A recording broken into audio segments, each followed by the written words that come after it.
చిటికం మీరా జీవితంలో వెలుగు నింపావయా, వ్యర్థముగా ఉన్న జీవితానికి అర్థం చూపావయా.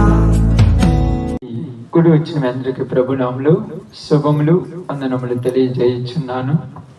సమయములో బైబిల్ గ్రంథంలో నుంచి ఒక మంచి మాటను మీకు తెలియజేయాలని ఆశ కలిగి ఉన్నాను. చాలా జాగ్రత్తగా దేవుని వాక్యాన్ని శ్రద్ధగా వినండి. ఎందుకంటే ప్రస్తుత కాలంలో జరుగుతున్నటువంటి పరిస్థితులను మనం ఒక్కసారి అర్థం చేసుకుంటే కొన్ని అవాంఛనీయమైన కార్యాలు జరుగుతూ కొన్ని జీవితాలకు అర్థం లేకుండా ఉన్నవి.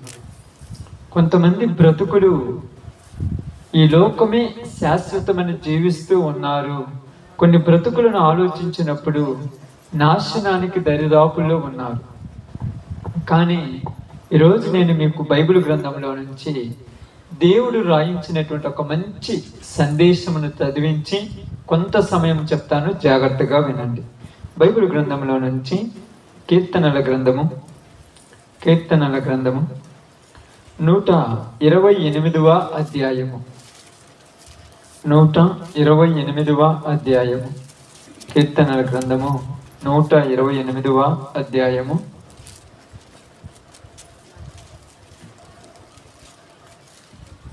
తీసారమ్మా. 1వ వచనం నుంచి జాగ్రత్తగా చదువుదాం, జాగ్రత్తగా వినండి. యెహోవా యందు భయభక్తులు కలిగి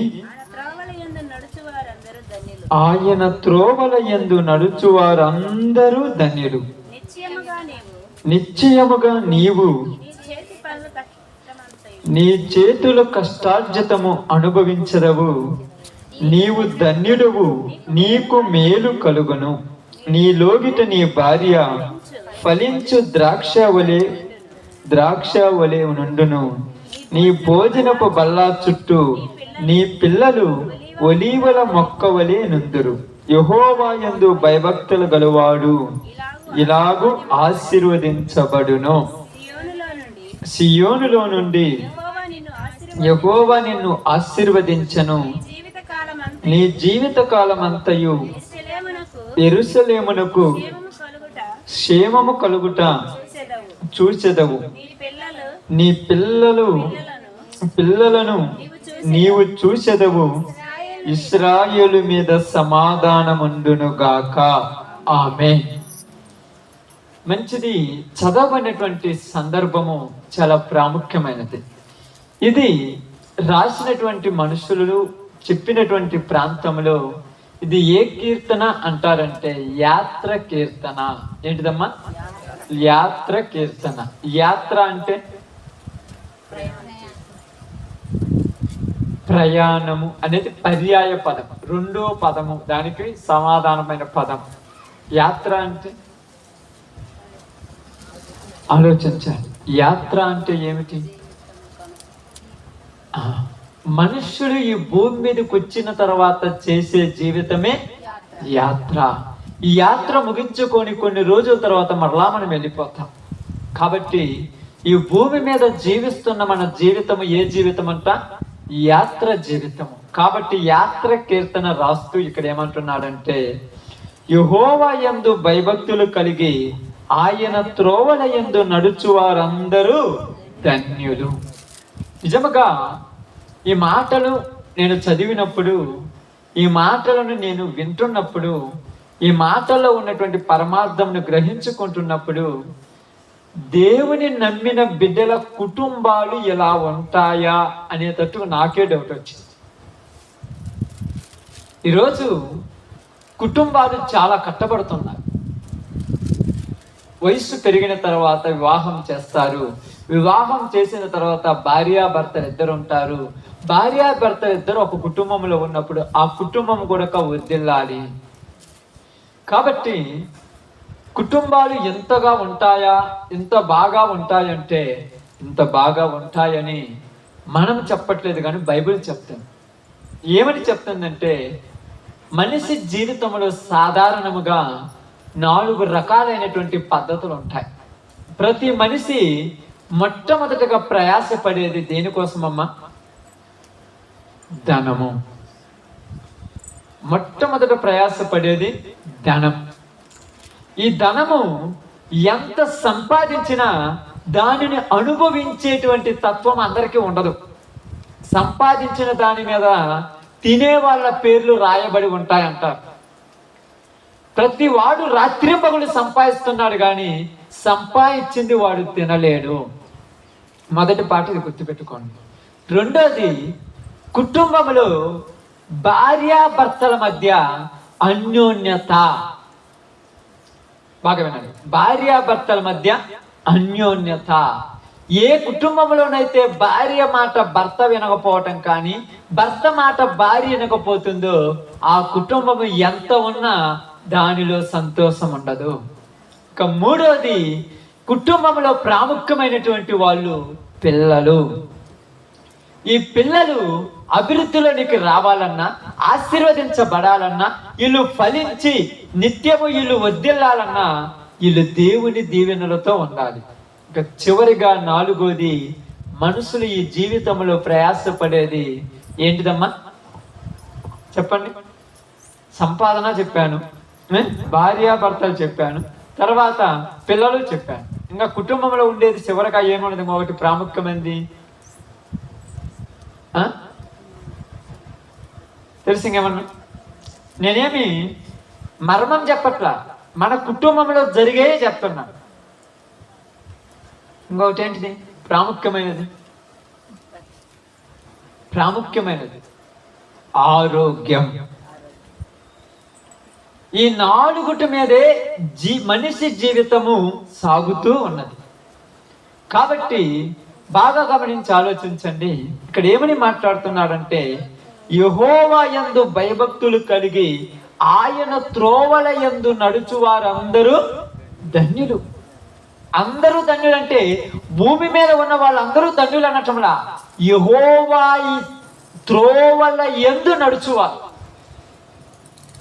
ఒక మనిషి తన జీవితంలో ఉదయం మొదలుకొని సాయంకాలం దాకా ఎంతో కష్టపడి రాత్రింబగులు ప్రయాసపడి కష్టపడుతూ ఉంటాడు.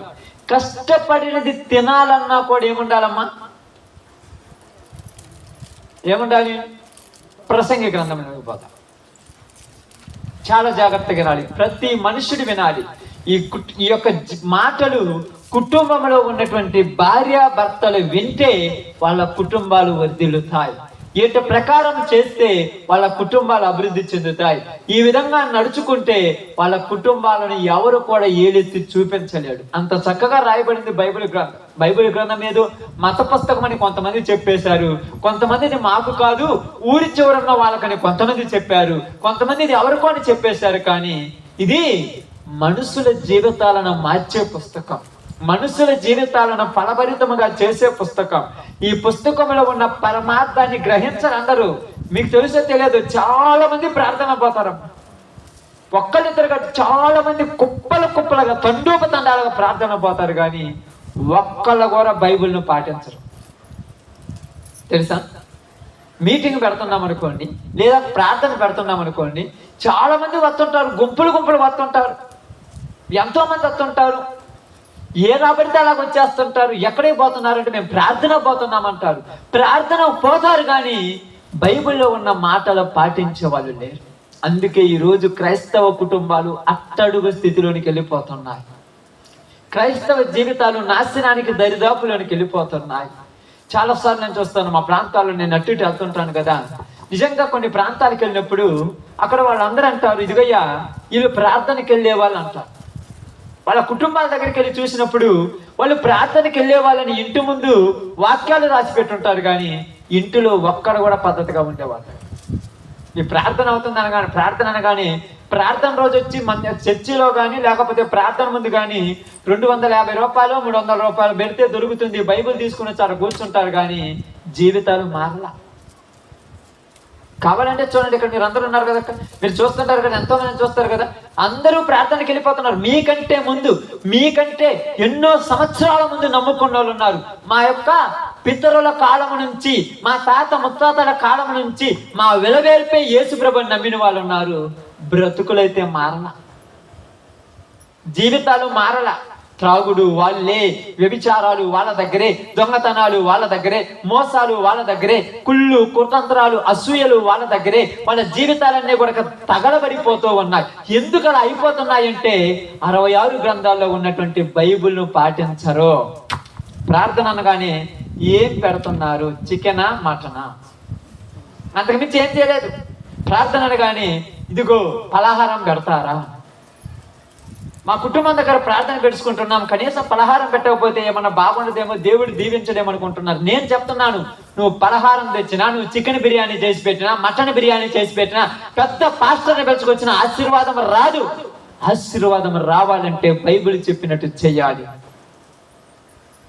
ఆశీర్వాదాలు వస్తాయి అనుకుంటున్నారు.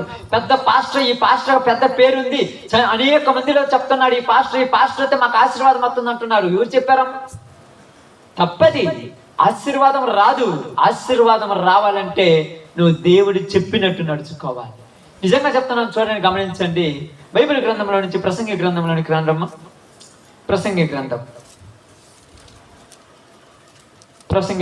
తీశారమ్మా. 2వ అధ్యాయం జాగ్రత్తగా వినాలి. కుటుంబాల్లో ఉన్నటువంటి ప్రతి ఒక్కరు వినండి. ప్రతి ఒక్కరికి ఈరోజు ఈ మాట మీకు అప్లై చేసుకోండి. ఖచ్చితంగా మీకు అర్థమవుతుంది ఈ మాట. 2వ అధ్యాయము 24వ వచనాన్ని జాగ్రత్తగా చదువుదాం. అన్నపానములు పుచ్చుకొనుట కంటెను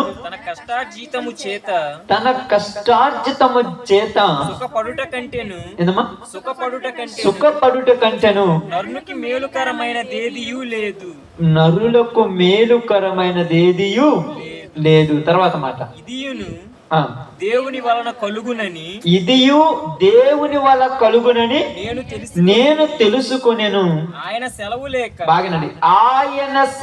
లేక భోజనము చేసి సంతోషించుట ఎవరికి సాధ్యము? ఆయన సెలవు లేక నువ్వు కష్టపడి సంపాదించి వండుకున్నావు తిండి కొరక నువ్వు తినాలంటే ఆయన సెలవు ఉండాలి. ఉదయం నుంచి సాయంకాలం దాకా కష్టపడుతున్నారు కదా, మీరందరూ పనులు చేసుకుంటున్నారు కదా. ఈ సంవత్సరం మొత్తం కొరక రాత్రింబగులు చెమటోర్చి దేవుడని లేక, లోకమని లేక, భార్య అని లేక, బిడ్డలని లేక, ఊరు విడిచి ఇల్లు విడిచి ఎక్కడికో వెళ్ళి రాత్రింబగులు కష్టపడి సంపాదించుకున్నారు కదా. సంపాదించుకున్న సంపాదన నువ్వు తినాలంటే ఎవరు సెలవు కావాలంట? దేవుని సెలవు ఉండాలి. సంపాదించినటువంటి సంపాదన నువ్వు అనుభవించాలంటే దేవుని దీవెన ఉండాలంట. అదే మాట ప్రసంగి అంటున్నాడు. 3:14 అనుకుంటాం. చూడండి, 3:13 ఒకసారి చదవమ్మా. మరియు ప్రతివాడు అన్నపానములు పుచ్చుకొనుచు తన కష్టార్జితము వలన సుఖము అనుభవించుట దేవుడు ఇచ్చు బహుమానమే. ఏమని తెలుసుకున్నాడంటే ఆయన ప్రతి వాడు కొడక ఏంటంట? అన్నపానములు పుచ్చుకొనుట వలన పుచ్చుకొనుచు ప్రతి వాడు తిండి తినాలంటే ఏ తిండి? తన సంపాదించిన తిండి తను తినాలన్నా కొడక ఎవరి సెలవు కావాలంట? దేవుని దయ కావాలంట. ఈరోజు మీరు అందరూ అంటున్నారు మేము సంపాదించింది మేము తినలేదంటే, నేను చెప్తున్నాను ఈ రోజులో లోకంలో ఉన్న చాలా కుటుంబాలలో రాత్రింబగులు కష్టపడి సంపాదిస్తున్నారు కానీ వాళ్ళు తినటం లేదు. మరి ఏమవుతుందో? అది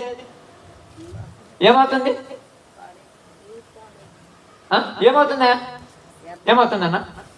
ఉదయం నుంచి సాయంకాలం దాకా సాయంకాలం దాకా కష్టపడితే 1000 రూపాయలు నీ ఇంటికి వచ్చాయి. 1000 రూపాయలు నువ్వు తినాలి, నీ భార్య తినాలి, నీ పిల్లలు తినాలి, నీ తోబుట్టులు తినాలి. అది తిని నువ్వు నీ కుటుంబం అంతా సంతోషంగా ఉండాలి. కానీ నువ్వు సంపాదించింది 1 రూపాయి కూడా నువ్వు తినకుండా చేస్తున్నావు. ఏంది నేను ఎందుకు తినట్లేదంటే, తింటే మరి సంవత్సరం తీరాక మరి అప్పులు ఎందుకు ఉంటున్నా మీ దగ్గర? ఉదయం పోతున్నా రోజుకు 1000 రూపాయలు కూలి కదా మీకు. 1000 రూపాయలు తక్కువ పడట్లేదు కదా. 1000 రూపాయలు అన్నం తింటున్నారు ఒక్కొక్కళ్ళు. లేదు, మరి నువ్వు కష్టపడ్డ డబ్బు నువ్వు అనుభవించాలన్నా, నువ్వు కష్టపడ్డ సొమ్ము నువ్వు తినాలన్నా, నువ్వు కష్టపడేది నువ్వే అనుభవించాలి. నీ పిల్లలు తినాలి, నీ భార్య తినాలి, నీ భర్త తినాలన్నా దానికి ఎవరు దయ కావాలంట? దేవుడు బహుమానం. అది కోట్లు సంపాదించి ఆస్తులు అంతస్తులు పెట్టుకొని పెద్ద పెద్ద మిద్దెలు మేడలు కట్టుకొని నాకేమి నేను సుఖంగా ఉండాలనుకుంటున్నాడేమో. వాడి దగ్గరికి వెళ్ళి చూడండి, సుఖం అనేది వాడికి అసలు లేదు, సంతోషం అనేది వాడికి లేదు. ప్రతి వాళ్ళ దగ్గరికి వెళితే ఉదయం మొదలుకొని సాయంకాలం దాకా వాళ్ళ దగ్గరికి వెళ్ళి అడిగితే ఏందో ఎలా బతుకుతున్నావంటే, తిండి తిని బతికే వాళ్ళు లేరు ఇప్పుడు, అందరూ మందులు తిని బతికే వాళ్ళే. తిండి తిని ఎవరైనా బతుకుతారమ్మా? అంత అన్నం తిన్న అనుకో వెంటనే ఒక టాబ్లెట్ అయ్యా. ఉదయం లేచినమ్మటే బైబిల్ పట్టుకునే వాళ్ళకంటే టాబ్లెట్స్ పట్టుకునే వాళ్ళు ఎక్కువైపోయారు ఈరోజు. లేచినమ్మటే పరగడిపిన ఒకటి, అన్నం ముందు ఒకటి, అన్నం తర్వాత ఒకటి, తర్వాత ఒకటి, తర్వాత ఒకటి. నువ్వు సంపాదించిందంతా తీసుకెళ్ళి హాస్పిటల్కు పోస్తున్నావు. ఏంటంటే నీ కుటుంబం మీద దేవుని దయ లేదు. నువ్వు సంపాదించినంత సంవత్సరం మొత్తం కష్టపడుతున్నారు, 5-6 నెలలు కష్టపడుతున్నారు, 1-2 నెలల్లో కష్టపడ్డది మొత్తం తీసుకెళ్ళి ఆడబోతున్నారమ్మా. 5 రోజులు పోతే 5,000 రూపాయలు, 10 రోజులు పోతే 10,000 రూపాయలు, 5 నిమిషాలు స్కానింగ్ తీస్తే 15,000 రూపాయలు. డాక్టర్ దగ్గర పోయి అడుగుతావా? నేను ఎంత దగ్గర ఆ లోపల పోయి వచ్చిందా నీకు 15,000 అని ఎప్పుడైనా అడిగినవా? 15,000 అవసరమైతే 1,00,000 రూపాయలని ఇవ్వాల్సిందే. ఎందుకు ఇవ్వాలంటే నరుల యొక్క కష్టము వాళ్ళు అనుభవించాలంటే ఎవరి బహుమానం కావాలంట? దేవుడిచ్చిన బహుమానం. అది అందరికి వల్ల కాదు, అందరికి ఆ దయ లేదు. ఎందుకంటే నిజంగా చెప్తున్నాను ఈరోజు ప్రియ సహోదరి సహోదరులారా, దేవుని యందు భయభక్తులు కలిగి నడుచుకోవాలనేటువంటి ఆశ ఈరోజు మనసుల్లో ఎందుకు లేకుండా పోయిందంటే, లోక ఆశల మనసుల్లోనికి వచ్చేసాయి, లోక కోరికలు వచ్చేసాయి, లోక ధనాపేక్ష మనసుల్లోనికి వచ్చేసింది, లోక సంపదమైనటువంటి సంపాదన మనసుల్లోనికి కూడుకొని పెట్టుకున్నారు. ఇప్పుడు ఈట గురించి ఆలోచిస్తున్నారు కానీ ఆరోగ్యం గురించి ఎవరైనా ఆలోచించే వాళ్ళు ఉన్నారు? కుటుంబాల గురించి ఎవరైనా ఆలోచించున్నారు? అందుకేమన్నారు తెలుసా? ఏమంటున్నాడు? చదువు మా మాట, కీర్తన గ్రంథం. యెహోవా యందు భయభక్తులు కలిగి ఉండుట వలన ఆయన త్రోవల యందు నడుచువారు. ఎందుకంట? ఎందుకు ధన్యులు వాళ్ళు? అమ్మా ఎందుకు ధన్యులు? ఎందుకు ధన్యులు? ఎమ్మటి కింద రాసి పెట్టాడు. ఎందుకు ధన్యులు అంటే కింద రాసి పెట్టాడు. ఎందుకు ధన్యులు అంట? నిశ్చయముగా నువ్వు నీ చేతుల కష్టము నువ్వే అనిపిస్తావు, అప్పుడు నువ్వు ధన్యురాడు. వరకు ధన్యుడా? అర్థమవుతుందా? వరకు ధన్యుడా? నీ ఉదయం పోయి సాయంత్రం దాకా పనిచేస్తే నీ డబ్బులు నీ చేతికి వస్తే ఆ డబ్బులు తీసుకొని కుట్లోకి వెళ్ళి కొనక్కొచ్చిన వాటిని నువ్వు వండి పెట్టి నీ కన్న కొడుకు కన్న కూతురుకు నోట్లో పెడుతుంటే నువ్వు నీ భార్య ఇంటి మొత్తం కూర్చొని తింటుంటే అదంతా ధన్యత. ఇది ధన్యత. ఈ ధన్యత ఇప్పుడు ఎక్కడుంది? ఏ కుటుంబాలలో ఉంది? ఎందుకంట నిశ్చయముగా ఎవడైతే దేవుని యందు భయభక్తులు కలిగి, ఎవడైతే దేవుని యందు ఇష్టానుసారం ఉండి, ఎవడైతే దేవుని మార్గాలలో నడుచుకొని, ఎవడైతే దేవుని యొక్క మాటల ప్రకారం ఉంటాడో వాడు నిశ్చయముగా వాళ్ళ చేతుల కష్టము వాళ్ళే అనుభవిస్తారు. ఇప్పుడు ఎవరు అనుభవిస్తున్నారు కష్టము?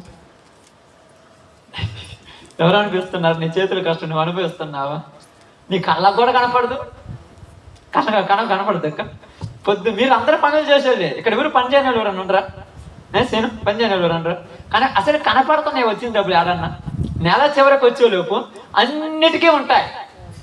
దేవుడి దగ్గరికి వచ్చిన తర్వాత ఇదిగో దేవుడి పక్కన పెట్టు. పిల్లవాడికి ఫీజు కట్టడానికి డబ్బులు లేవు, కొన్ని వెళ్ళాలి. పొద్దు గూగుల్ పని చేస్తున్నారు, ఫీజు కట్టడానికి డబ్బులు లేవేంద్రా? లేవు. మరి ఏం చేస్తున్నావు? ఏం చేశావు? నేనేం చేశాను? నేనేం చేశాను? ఏం చేయలా. మరి ఏమైంది డబ్బులన్నీ? ఇప్పుడు ఎవరు అడగాలి లెక్క? ఎవరిని అడగాలి లెక్క? చెప్పండి మీరు.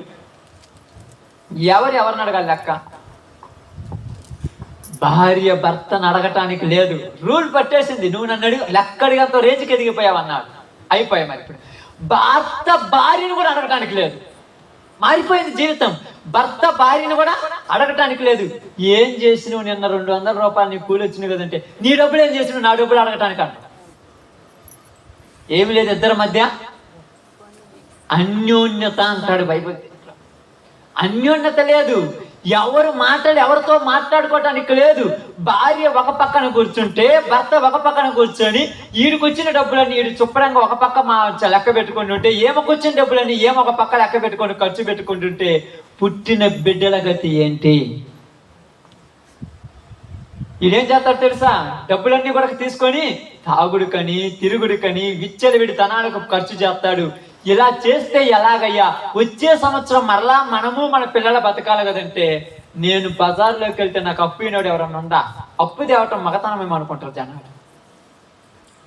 నాకు అప్పు అయినాడు ఎవరు? నన్ను చూస్తే లక్షలు ఇస్తారు. అసలు అప్పు తేవటం ఏంది అసలు? ఏమంటున్నారు బైబిల్ గ్రంథంలో? ఇదిగో నీవు నిశ్చయము నీ చేతితో ఒకరికి ఇస్తావు గాని ఒకళ్ళ దగ్గర అడుక్కోవు. దేవుని మార్గంలో ఉన్న కుటుంబాలు ఏడున్నాయి ఈరోజు? దేవుని మార్గంలో ఉన్న కుటుంబాలు భర్త ఉండాలి, భార్య ఉండాలి, పిల్లలు ఉండాలి. అది కుటుంబం అంటే. నేను వస్తున్నానయ్యా మా ఆయన రాలేదంటే, నేను వస్తున్నానయ్యా మా భార్య రాలేదంటే అలాగా చెప్పేది. నిశ్చయముగా నీవు నీ కుటుంబము నీ చేతులు కష్టార్జితం అనుభవించాలి. ఈ రోజు ఏ కుటుంబం ఎవరి కష్టార్జితం ఎవరు అనుభవిస్తున్నారు చూడండి. ఒక ప్రదేశంలోనికి నేను వెళ్ళాను. ఒక సహోదరి నాతో కూర్చొని మాట్లాడుతూ ఉన్నది. మాటల మధ్యలో చెబుతూ ఉన్నారు, ఒక దైవజనులు మాకు ఎవరు దాచిపెట్టలేమి, అన్ని నిజమని చెప్పేస్తున్నారు. కాబట్టి ఆ సహోదరి మాట్లాడుతూ అన్నది. సాధారణంగా మాట్లాడుతూ కళ్ళలో నీరు కాలిపోతుంది. ఏమైంది అక్క? ఎందుకక్క ఏడుస్తున్నావు? ఏంది విషయం అంటే, ఏం చేయమంటావు అన్నా, మేము ఎంత సంపాదించినా రూపాయి కనపడట్లేదన్నా. ఎందుకక్క ఇలా జరుగుతుంది? ఏందన్నా విషయం? ఏమన్నా ఇబ్బందికరంగా ఉందా? మీకు ఏమైనా ఖర్చులు అంటే, మాకేం ఖర్చులు ఉన్నాయన్నా? ఒక బత్తా బియ్యం తెచ్చుకుంటే నెలంతా వస్తాయి, మాకేం ఖర్చు ఉంది? కూరగాయలు ఒక 1000 రూపాయల కూరగాయలు అయితే నెలంతా అయిపోతాయి, మాకేం ఖర్చు ఉందంటే. మరి ఏం చేస్తున్నారు అక్కడ డబ్బులన్నీ అంటే, అడిగితే గొడవన్నా, అడిగితే గొడవ. మరి అడక్కపోతే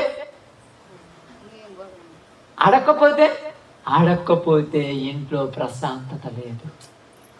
అడిగితే గొడవ, అడక్కపోతే ప్రశాంతత లేదు. మరి ఏం చేస్తున్నారని పిల్లలు కూడా అడగటానికి లేదు, పెద్దలు అడగటానికి లేదు, ఎవరు మాట్లాడటానికి లేదన్నా. ఇంటిలో అందరము చచ్చిపోయిన శవాల్లాగా బతుకుతున్నామన్న, ఒకళ్ళనొకళ్ళు అడగకుండా, ఒకళ్ళ మనసులో ఒకళ్ళని దాచిపెట్టుకుంటున్నాం. నేను అడిగితే ఆయన ఏమనుకుంటాడు, ఆమెను అడిగితే ఆమె ఏమనుకుంటదు, ఇద్దరి మధ్య గొడవతదేమో, అడగకుండా ఉంటేనే మంచిదని శుభ్రంగా వస్తారంట. ఎవరి పాటికి వాళ్ళు అన్నం వేసుకొని తింటారంట. ఆయన ఒక పక్క పడుకుంటే, ఒక పక్క పడుకుంటే, పిల్లలు ఒక పక్క పడుకుంటారంట. ఇది అసలు కుటుంబమేనా అని అడుగుతుంది నన్ను. సంబంధం లేనప్పుడు కుటుంబం ఎందుకు వద్దక్క? కుటుంబం అంటే సంబంధం ఉండాలి. భార్య భర్తతో మాట్లాడాలి, భర్త భార్యతో మాట్లాడాలి, పిల్లల తల్లిదండ్రులతో మాట్లాడాలి, ఒకరితో ఒకళ్ళు ఖర్చుల గురించి వ్యవహారాల గురించి మాట్లాడుకోవాలి. ఇంత ఖర్చు అయిందయ్యా, ఇలాగైంది కదా, వచ్చే సంవత్సరం మనం కొద్దిగా జాగ్రత్త చేసుకుందాం, మన పిల్లలు ఉన్నారు కదా అని కూర్చొని మాట్లాడుకుంటే అది కుటుంబం అంటారు. ఎవరి పాటుకు వాళ్ళు ఉంటే అది కుటుంబం అవుద్దా? మరి ఏమవుతుంది ఆలోచించండి. ఎవరి పాటుకు వాళ్ళు ఉంటే కుటుంబం అవుతుంది. మరి దాన్ని ఏమంటాం మనం? దాన్ని ఏమంటాం? అందరూ కలిసి మెలిసి ఉన్నారు కానీ ఒకళ్ళతో ఒకళ్ళకి సంబంధం లేకుండా ఉన్నారు. ఆది కాలములో ఆదాము అవ్వలను ఇద్దరును ఒకటిగా చేస్తున్నప్పుడు దేవుడు మాట్లాడిన మాట ఏమిటంటే, ఇక నుండి మీరు ఇరువురు కాక ఏకము అన్నారు. ఒకటే, మీరు మీ ఆలోచన ఒకటే, మీ మనసు ఒకటే, మీ పద్ధతి ఒకటే, మీ స్వభావం ఒకటే, మీరన్నిట్లలో ఒకటే. నీకు తెలియకుండా నీ భార్య దగ్గర ఏముండకూడదు, నీ భార్యకు తెలియకుండా నీ దగ్గర ఏముండకూడదు. అన్ని ఇద్దరుగా తెలిసి ఉంటేనే ఆ కుటుంబం అన్యోన్యంగా ఉంటుందని చెప్పారు. నిశ్చయముగా మీరు మీ చేతుల కష్టాన్ని అనుభవిస్తున్నారా? మీ చేతుల కష్టాలు మీ కుటుంబాలలో ఉన్న మీరు అనుభవిస్తున్నారా అని ఆ మాట్లాడినప్పుడు అన్న వస్తున్న దారికి డబ్బులు వస్తున్నాయి, అవి పోయే దారి వేరుందన్నా. ఏం దారులు?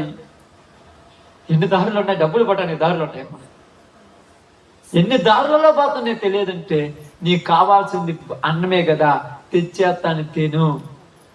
అప్పుడు ఏమన్నా తెలుసా, అంతకాడికి నన్ను చేసుకోవటం ఎందుకు అన్నదా.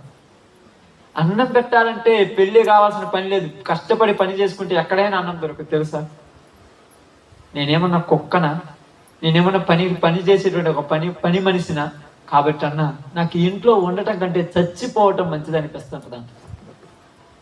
ఎందుకు అలాంటి పద్ధతి కాదు, అలా చేసుకోవద్దు అన్నప్పుడు, అప్పుడప్పుడు నువ్వు వచ్చి మాట్లాడినప్పుడు అన్న, ఈ ప్రాంతంలోనికి వచ్చి సువార్త చెప్పినప్పుడు అప్పుడప్పుడు కొన్ని మాటలు మాట్లాడినప్పుడు ధైర్యం, ఎక్కడో ఒక చోట ధైర్యం, బతకాలని ఆశ వస్తుంటది.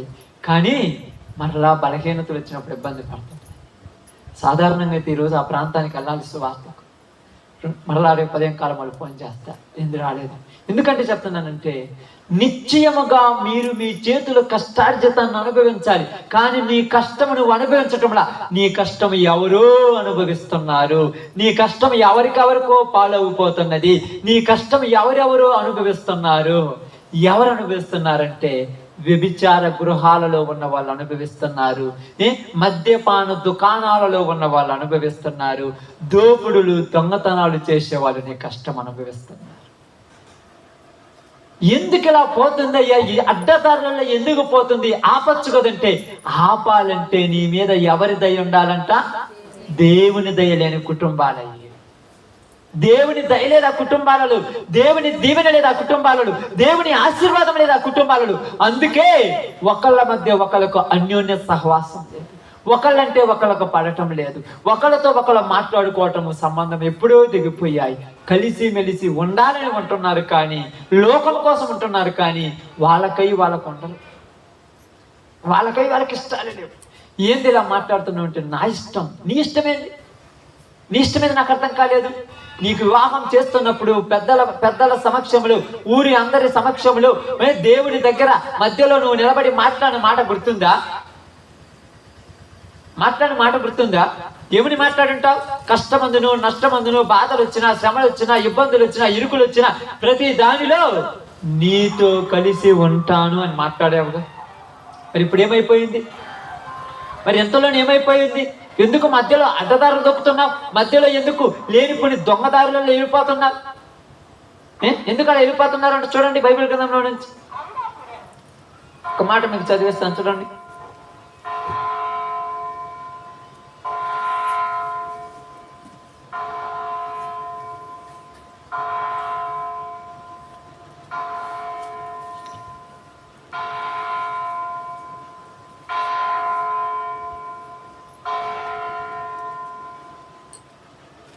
ఓకే,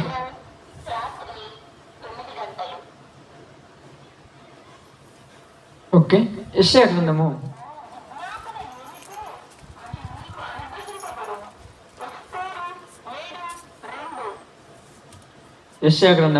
3వ అధ్యాయము. యెషయా గ్రంథము 3వ అధ్యాయము. జాగ్రత్తగా విన్నాం. యెషయా గ్రంథము 3వ అధ్యాయము తీసారమ్మా? 3వ అధ్యాయము 10వ వచనం ఒకసారి చదువుదాం. నీకు మేలు కలుగునని. ఆమేన్. ఎవరితో చెప్పమంటున్నాడు? నీతిమంతులకు మేలు కలుగుతుంది. అడ్డదారులలో, అడ్డ త్రోవలలో, అడ్డమైన దారులలో తిరిగే వాళ్ళకు మేలు కలగదు.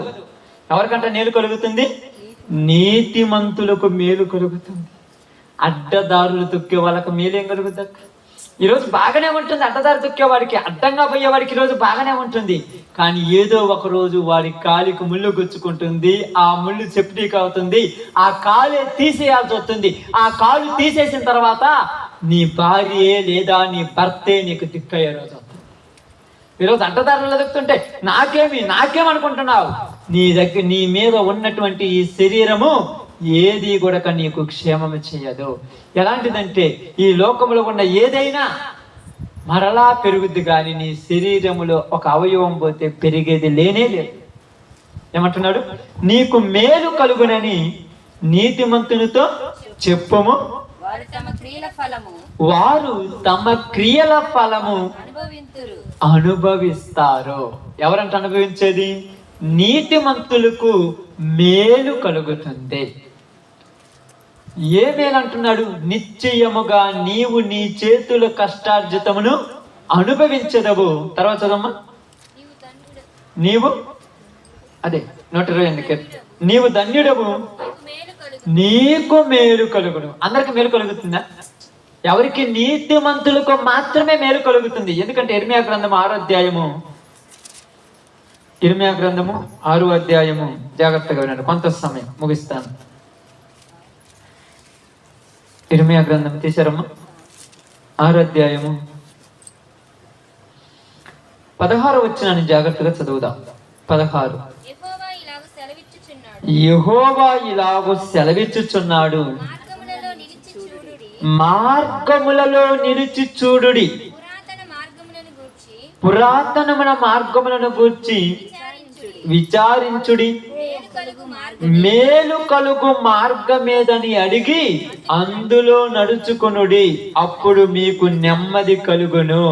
అయితే వారు మేము అందులో నడుచుకొనమని చెప్పుచున్నారు. ఏమంటున్నాడు? యెహోవా ఇలాగు సెలవిచ్చుచున్నాడు, మార్గములో నిలిచి చూడండి. ఏ మార్గంలో ఉండాలంటున్నాడు? అడ్డ మార్గాలలో ఉండాలా? దేవుని మార్గంలో ఉండాలా? దేవుని మార్గంలో నిలిచి చూడండి. నిలిచి చూసి ఒకవేళ మీరు అడగండి, ఏది మేలు కలిగే మార్గం ఏది అని అడిగి అందులో నడుచుకోండి. నీ ఇష్టం వచ్చినట్టు నడుచుకోవడం కాదు. ఏ దారిలో ఎలా వెళితే మనం మంచిగా ఉంటాం, ఏ విధంగా వెళితే మనం ఆశీర్వదించబడతాం, ఏ విధంగా ఉంటే మనము మేలు కలుగుతుందని అడిగి తెలుసుకోండి. ఈరోజు ఎవరైనా అడిగే వాళ్ళు ఉంటారు? ఎవరైనా ఎవరినైనా అడుగుతారా? ఎందుకు అడగరు? ఎందుకు అడగరు చెప్పండి? ఎందుకు అడగరు? ఈ రోజులలో మీకు తెలిస్తే చెప్పాలి. ఎందుకు అడగరమ్మా? అడిగితే ఎక్కడ తక్కువ అయిపోతామో, అడిగితే ఎక్కడ మమ్మల్ని మేము తగ్గుతామో, రేపు పాడైపోవటం కంటే ఇప్పుడు అడుగు తెలుసుకోవటం మంచిది కదక్క. ఉదాహరణకు నేను ఉన్నాను అనుకోండి అక్క, ఇక్కడ నుంచి నేను ఇటు గణనపాడు వెళ్ళాలి. నాకు ఊరు తెలియదు, రోడ్డు తెలియదు, దారి తెలియనప్పుడు అడగాల అడగకూడదా? ఇప్పుడు అడగకపోతే ఏమవుద్ది? తిరిగి తిరిగి తిరిగి తిరిగి తిరిగి నీరసం వచ్చిన తర్వాత మళ్ళా సిగ్గొచ్చి అప్పుడైనా వచ్చి అడుగుతాగా. అప్పుడు వచ్చి అడగటం కంటే ఇప్పుడు అడగటమే మంచిదిగా. అప్పుడు అడిగాక ఏమవుద్ది? నేను తిరిగాను, అటు తిరిగాను, ఈ దారులలో తిరిగాను, ఇటు తిరిగాను, ఈ రోడ్లలో తిరిగాను, ఆ రోడ్లలో తిరిగాను, తిరిగి తిరిగి కాళ్ళన్నీ సచ్చుబడిపోయినాయి, తినటానికి తిండి లేదు, నీరసం వచ్చిపోయింది. అప్పుడు ఎలా అడుగుతాను తెలుసా? అడుక్కుండో అడిగినట్టు అడుగుతాను. అప్పుడు అడగటం మంచిదా? ఇప్పుడే అడిగి వెళ్ళటం మంచిదా? అప్పుడు అడిగితే ఏమవుద్ది? అన్నీ పోతాయి, బలము పోతుంది, కాళ్ళకు నొప్పులు వస్తున్నాయి, రెండోది నీరసం వస్తుంది, మూడోది ఏమవుద్ది? అప్పుడు బలహీనత వచ్చేస్తుంది. అప్పుడు ఎవరిని పడితే వాళ్ళని అడుగుతాం. ఇప్పుడైతే కరెక్ట్ వాళ్ళని అడుగుతాం, అప్పుడైతే ఎవరిని పడితే వాళ్ళు అడుగుతాం. కాబట్టి ఇప్పుడు మనుషుల జీవితాలు కూడా ఎలాగున్నాయంటే, వాడి ఒంట్లో బలం పోయేదాకా ఆగడు, వాడి ఒంట్లో ఉన్నటువంటి శక్తి తగ్గిపోయేదాకా ఆగడు, వాడి కళ్ళల్లో ఉన్నటువంటి ఆ యొక్క పద్ధతి అంటారు, దాన్ని ఏమంటారంటే, దాన్ని బైబిల్ గ్రంథం ఏం చెప్తుంటే, అది ఒక రకమైనటువంటి చూపు. ఆ చూపులో ఉన్నటువంటి కోరిక తగ్గేదాకా ఆగడు. వాడి ఇష్టం వచ్చినట్టు తిరిగి తిరిగి తిరిగి నీరసించిపోయిన తర్వాత అప్పుడు అడుగుతాడు, ఎక్కడికి వెళితే మంచిది? ఇప్పుడు ఏమైపోయింది? ఆయుసు పోయింది, ఆరోగ్యము పోయింది, జీవితము సగం సర్వనాశనం అయిపోయింది, చివరి దినాల్లో వచ్చావు. ఇప్పుడు నీకు ఏ మేలు చేయాలి? ఇప్పుడు నీకేమేలు చేయాలి? అందుకని యెహోవా నీకు ఒక మాట చెప్తున్నాడు. దేవుడు, నీవు దేవునిలో వృద్ధి చెందాలన్నా, నీ కుటుంబంలో ఆశీర్వాదం రావాలన్నా, నీ కుటుంబంలో మేలు జరగాలన్నా, నువ్వు కష్టపడి సంపాదించింది నువ్వే తినాలన్నా, పైన నుంచి నా దీవెన నీకు ఉండాలంటున్నాడు ఆయన. దీవెన లేకపోతే మీ చేతుల కష్టార్జితం మీరు అనుభవించరు. మరి మేము కష్టపడి పనిచేస్తున్నామంటే ఇక్కడ ఎవరి గురించి మాట్లాడారు? ఇక్కడ ఎవరి గురించి మాట్లాడుతున్నారు? కుటుంబం అని చెప్పాను నేను. కుటుంబాలు రావాలి దేవుని దగ్గరికి. కుటుంబాలు వస్తే కుటుంబాన్ని దేవుడు ఆశీర్వదిస్తాడు, కుటుంబాన్ని దేవుడు అభివృద్ధి పరుస్తాడు, కుటుంబాన్ని దేవుడు వృద్ధిలోనికి తీసుకొస్తాడు. కుటుంబాల గురించి మాట్లాడుతున్నారు ఇక్కడ. నిశ్చయముగా నీవు నీ చేతులు కష్టార్జితమును అనుభవిస్తావంటున్నాడు. ఇక్కడ ఏమంటారు చూడండి, 6:10 మళ్ళీ ఒకసారి చదవండి. నీకు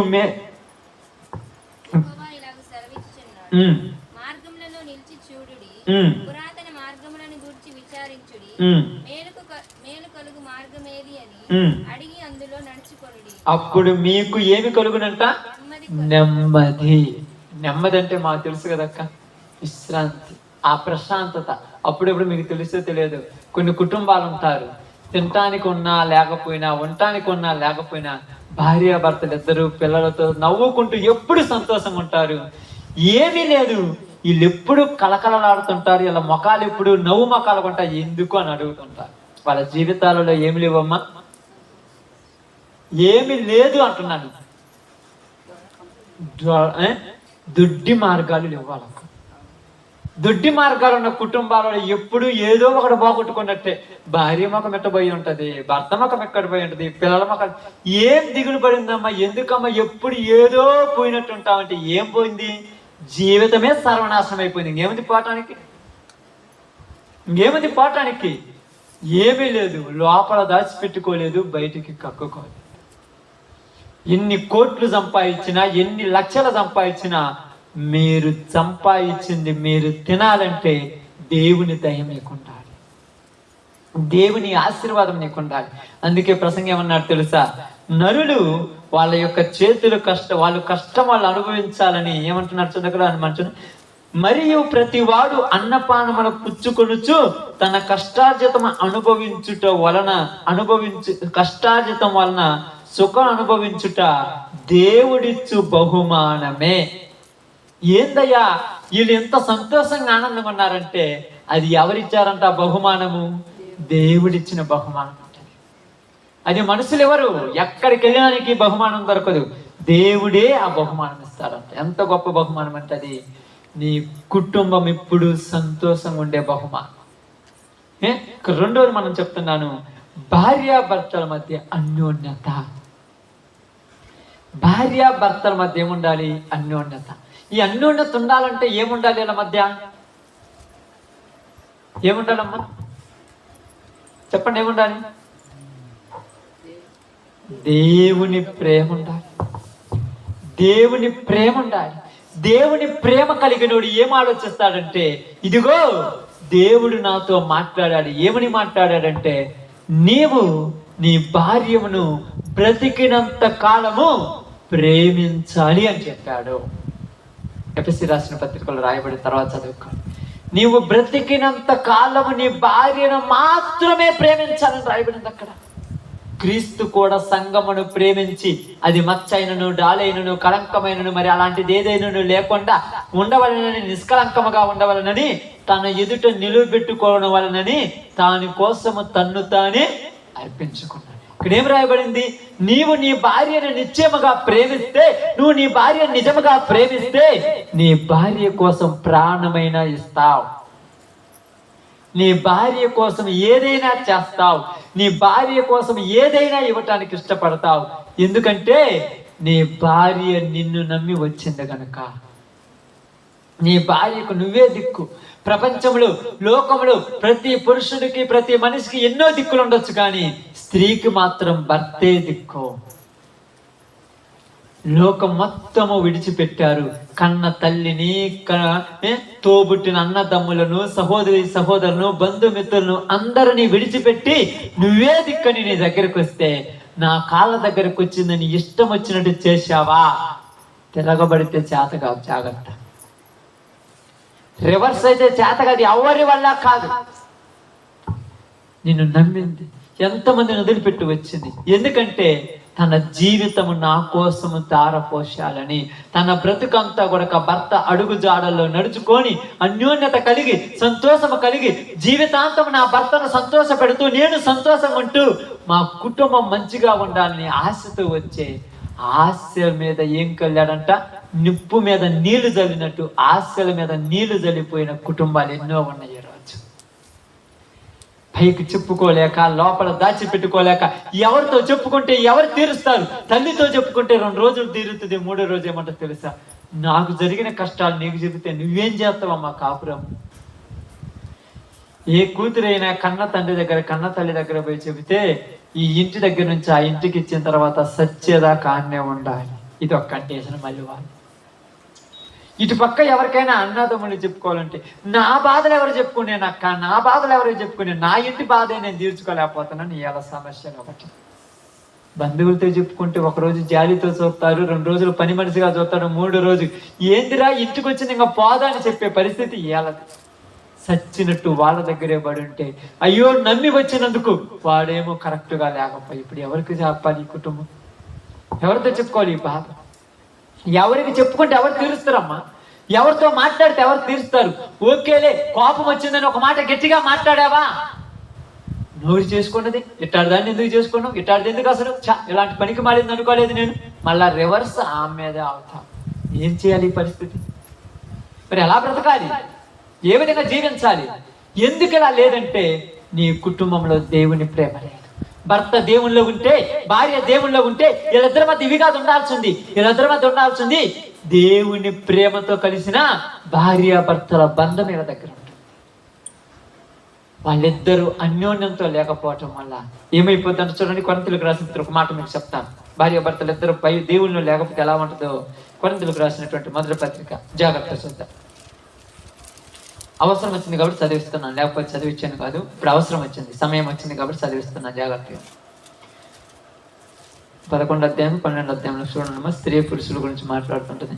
మొదటి కొరింథీ 7వ అధ్యాయము 12వ వచనం ఏమని, ప్రభువు కాదు నేనే తక్కిన వారితో చెప్పుకున్నదేమనగా, ఏ సహోదరునికైనను 14 చదవండి. అవిశ్వాసి అయిన భర్త భార్యను బట్టి పరిశుద్ధపరచబడును. అవిశ్వాసురాలైన భార్య విశ్వాసి అయిన భర్తను బట్టి పరిశుద్ధపరచబడును. లేని ఎడల మీ పిల్లలు అపవిత్రులై ఉందురు. ఇప్పుడైతే వారు పవిత్రులు. భార్య మంచిది, భర్తను మార్చుకోవాలని ప్రయాసపడుతుంటే ఈడు మారలేదనుకో, వాళ్ళ పిల్లలు ఏమైపోయారంట, పాడైపోయారంట. పిల్లలు పాడైపోయారని వాళ్ళని తిట్టడం కాదు, నీరిద్దరి మధ్య అన్యోన్యత లేకపోవటం వల్ల వాళ్ళకి సను వచ్చేసిందంటే. అదే మీరిద్దరు కరెక్ట్గా ఉంటే పిల్లలు మాట్లాడరే ఎంత భయపడతారు తెలుసా? అమ్మో మా అమ్మని మాట ఎదిరించానా మా నాన్నకు చెప్తుంది, మా నాన్న వస్తే నా తాట తెస్తాడు, అమ్మ చెప్పినట్టే నాది. కానీ అమ్మ మాట ఎందుకు వినట్లేదు? మా నానే మా అమ్మ మాట ఏంటి, నేను వినేదేంటి? ముందు ఆయనే చెప్పుగా, ఎవరాయన ముందు మీ ఆయన చెప్పు, తర్వాత నా చదువు. కానీ ఒకవేళ భార్య అపవిత్రాలు అనుకో, భర్త చెప్పినప్పుడు భార్య అని లేదనుకో, ఆ భార్య ప్రవర్తన బట్టి ఈ పిల్లలు కూడా పాడైపోతారు. కానీ విశ్వాసులు కావాలి ఇద్దరు. విశ్వాసులుగా ఇద్దరు లేకపోతే ఏమవుతారంట, పాడైపోతారు. మరి ఎలా మార్చుకోవాలి, ఏ విధంగా మార్చుకోవాలి, ఎలా మార్చుకోవడం కుదురుతుందంట? చూడండి, స్త్రీకి మాట్లాడుతూ చెప్పాడు పేతురు రాసిన మొదటి పత్రికలో 3వ అధ్యాయంలో అనుకుంటాను, స్త్రీ గురించి మాట్లాడాడు. జాగ్రత్తగా చూడండి, మీకు అర్థం కావడానికి మాట చెప్తున్నా. అన్యోన్య కుటుంబం 3:1 అటువలే స్త్రీలారా మీరు మీ స్వపురుషులకు లోబడి ఉండుడి. అందువలన వారిలో ఎవరైనను వాక్యమునకు అవిధేయులైతే వారు భయముతో కూడిన మీ ప్రవర్తన చూసి వాక్యము లేకుండానే తమ భార్యల నడవడి వలన రాబట్టబడవచ్చును. జడలు అల్లుకొనుటయు, బంగారు నగలు పెట్టుకొనుటయు, వస్త్రములు ధరించుకొనుటయు, వెలుపటి అలంకరణ మీకు అలంకరముగా ఉండక సాధువైనట్టు మృదువైనట్టునైన గుణమును అక్షయ అలంకరము గల మీ హృదయమును అంతరంగ స్వభావమును మీకు అలంకారముగా ఉండవలను. అది దేవుని దృష్టికి మిగుల విలువ కలది. అంత బాగా చెప్తున్నారు చూడండి. దేవుని నమ్మినటువంటి విశ్వాసురాలైనటువంటి స్త్రీలకు చెప్తున్న మాట ఏంటంటే, మీ ప్రవర్తన బట్టి మీ భర్తను మారాలంట. ఏంటంటే మేము ఎంత జాగ్రత్తగా నడిచినా కూడా మారటం లేదంటే, ఎక్కడో ఇక్కడ చెప్పిన వాటిల్లో ఒక దాంట్లో లోటుపాటు వచ్చి ఉంటాయి మనకు. జడలు అల్లుకొనుటయు, బంగారు నగలు పెట్టుకొనుటయు, వస్త్రములు ధరించుకొనుటయు, ఈటతో మన భర్తలను మనం రాబట్టుకోవటం అనేది ఒట్టుటి మాటలే. ఇవైనా కాకుండా లోపల ఏముందో తెలుసా? మృదువైనట్టు, సాధువైనట్టు, అక్షయ అలంకారము. హృదయములో రావాలి అలంకారం. అలాగేనేనంట మన తల్లి అయినటువంటి సారా తన భర్తకు లోబడింది అన్నాడు. ఎందుకు చెప్తున్నానంటే, భర్తలు కరెక్ట్గా ఉన్నప్పుడు కొన్ని కుటుంబాలలో భార్యలు బాగలేరు, కొన్ని కుటుంబాలలో భార్యలు కరెక్ట్గా ఉన్నప్పుడు భర్తలు బాగలేరు. ఎవరి బతుకు వాళ్ళదైతే మనకేమంటే ఇప్పుడు 128 అధ్యాయం కీర్తనలోనికి రండి. ఆ రాయబడిన మాట చూడాలి. సమయం అయింది కాబట్టి చూడాలి.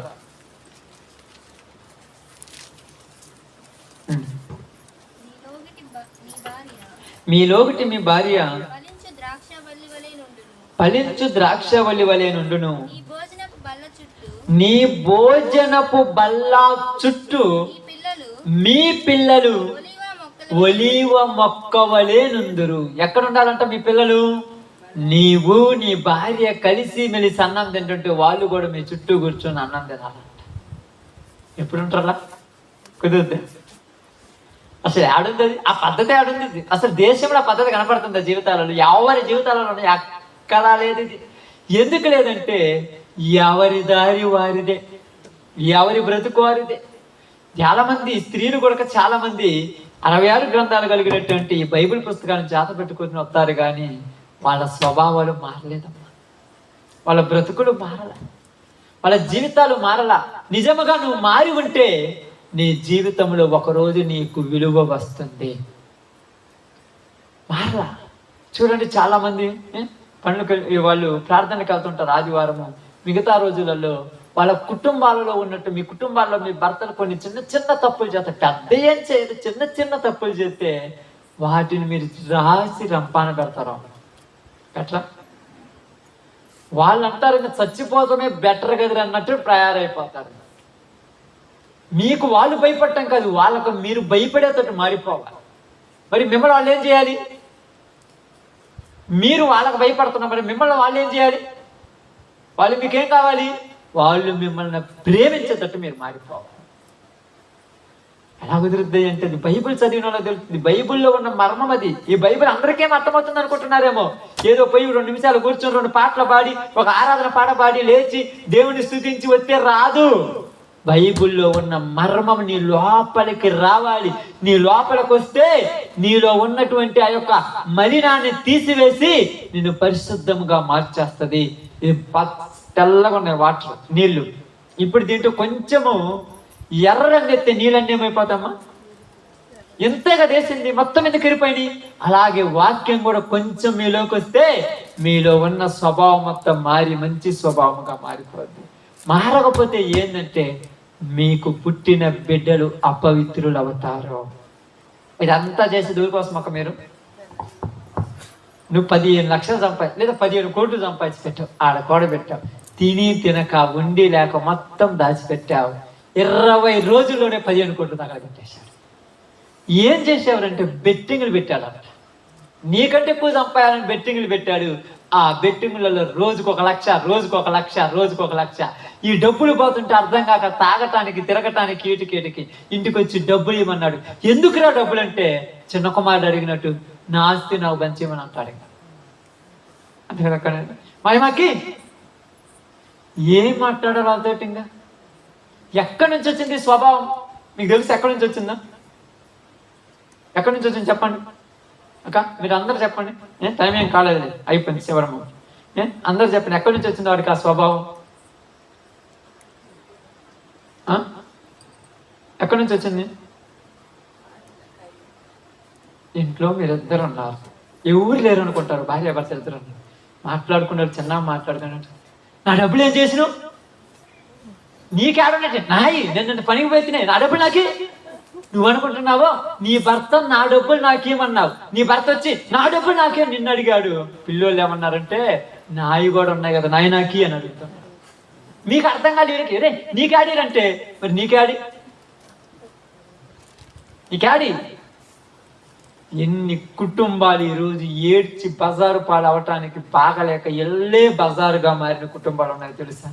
బజార్లకి రాలా, వాళ్ళు ఇల్లే బజారుగా మారిపోయిన కుటుంబాలు చాలా ఉన్నాయి. ఎవరికి బయటికి రాలా, ఇవే వెళ్ళిపోయాయి. అందుకే మీ పిల్లలు అపవిత్రులవుదురు. పిల్లలు అపవిత్రులైపోతారు.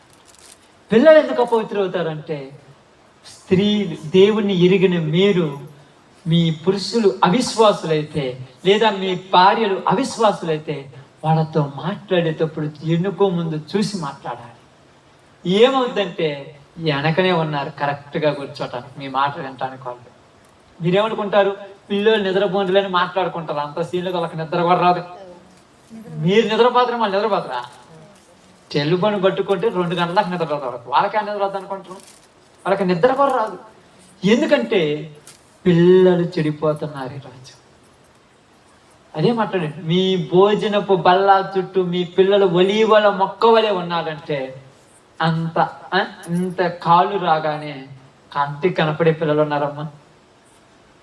కన్న తల్లి ఎప్పుడైనా హక్కుని చేర్చుకొని ఎలా ఉన్నావురా అని దగ్గరకు తీసుకోవాలని పట్టుకుంటే తల్లిని చూసి అసహించుకునే పిల్లలు ఎక్కువైపోయారు ఈరోజు. అసలు దగ్గర కూర్చునే వాళ్ళు ఎవరైనా ఉన్నారు చెప్పండి? మీ తల్లుల దగ్గర ఎవరైనా, తల్లుల దగ్గర కూర్చుని ఎలా ఉన్నామని అడిగే వాళ్ళు ఎవరైనా ఉన్నారు? అసహ్యం అయిపోయింది. ఎందుకంటే మన ప్రవర్తనే మన పిల్లలను పాడు చేసింది. పౌలు గారు వరకు రాశారు అనుకున్నాం, ఒక రంది రాసిన పత్రిక. నేను ఈ బైబిల్ ఎన్నిసార్లు చదువుతుంటాను, నాకు కూడా ఇసుకుపడిపోయేట్టు కాదు. ఇంకా చదివి ఎంత చదివినా కూడా తక్కువ అనిపిస్తుంది. ఎందుకంటే దాంట్లో మర్మాలు ఉన్నాయి. అందుకే ఇక్కడికి వస్తుంటారు వీళ్ళందరూ చెప్తుంటాను, అమ్మాయి కొన్ని వీళ్ళు చెప్తాను, బైబిల్ చదవండి, బైబిల్ చదవండి. ఎందుకన్నా బైబిల్ చదవమని అబ్బాయికి వస్తే చాలాసార్లు చెప్పినాక బైబిల్ చదవమని. ఎందుకంటే బైబిల్ చదివితే భర్త దగ్గర ఎలా ఉండాలి, భార్య దగ్గర ఎలా ఉండాలి, పిల్లల దగ్గర ఎలా ఉండాలి, ఊర్లో భర్తను ఎలా పిలవాలి, 10 మందిలో ఉన్నప్పుడు ఎలా గౌరవించాలి, మొత్తం బైబిల్లో ఉంది. ఏమి మొత్తం ఉన్నది. కానీ అది తెలియక మనం అజ్ఞానంలోకి వెళ్ళిపోతున్నాం. అది తెలియక మనం వేస్ట్ అయిపోతున్నాం. అందుకే ఇక్కడ ఏమన్నారు తెలుసా? నీ భోజనపు పల్లా చుట్టూ నీ పిల్లలు ఎలా ఉండాలంట? ఒలీవల మొక్క వలె ఉండాలి. మీకు చివరి మర్చదాం మరి. యెహోవా యందు భయభక్తులు గలవాడు ఇలాగూ ఆశీర్వదించబడును. నీవు నిజంగా దేవుని యందు భయభక్తులుంటే, నీకు దేవుడు అంటే భయమో భక్తి ఉంటే, దేవుడు నిన్ను ఇలా ఆశీర్వదిస్తాడు. మరి ఆశీర్వదించలేదు ఏందని మనం చేసే తప్పుడు పని ఏందో తెలుసా? కీర్తన గ్రంథము మనం చేసే తప్పుడు పని ఒకటి. కీర్తన గ్రంథము 37 అధ్యాయము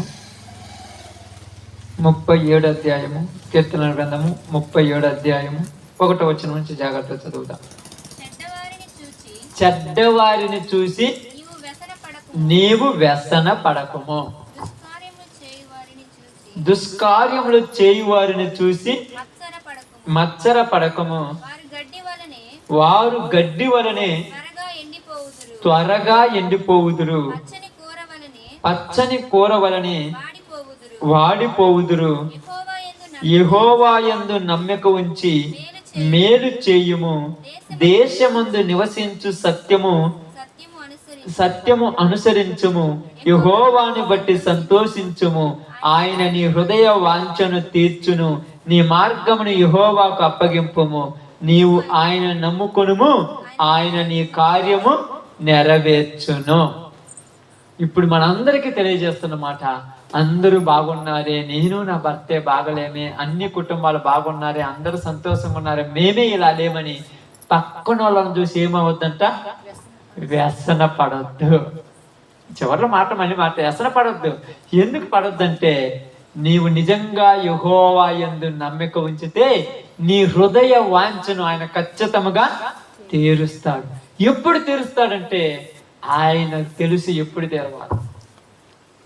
తొందరపడాల్సిన పనిలే. పిల్లోడికి ఎప్పుడు ఏది కొనియాలో మీకు తెలియదు. ఈరోజు తెలుసు అని ఇది వరకు వాళ్ళకి తెలుసుకుని ఇప్పుడు తెలియదమ్మా.